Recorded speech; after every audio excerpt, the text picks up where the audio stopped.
5 నిమిషాలు ప్రార్థన చేసుకుంటాను టైం లేదు, 5 నిమిషాలు వాక్యం చదువుతాను టైం లేదు. 5 నిమిషాలండి నిజంగా మనసు పెట్టి చదివితే ఒక 25 వచనాలు టు 30 వచనాలు ఉన్న అధ్యాయంని మనసు పెట్టి చదివితే 2.5 నిమిషాల్లో చదవచ్చంట. మనసుకి ఎక్కేలాగా 2.5 నిమిషాల్లో ఒక అధ్యాయాన్ని చదవచ్చంట. ఎన్ని అధ్యాయాలు చదువుతున్నావు ఒక రోజుకి? 2.5 నిమిషాలు టైం లేదు. అడ్రస్ ప్రాక్టికల్ 2.5 నిమిషాలు టైం లేని వాడు దేవుడు నా జీవితంలో ఈ కార్యం జరిగించడా రాస్తాడు లెటర్ పెద్ద చేస్తాడు రా.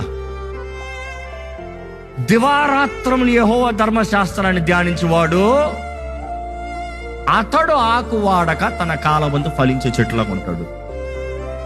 2 నిమిషాలు కూడా వాక్యం చదవని వాడు దేవుని ద్వారా దీవించబడతాడా?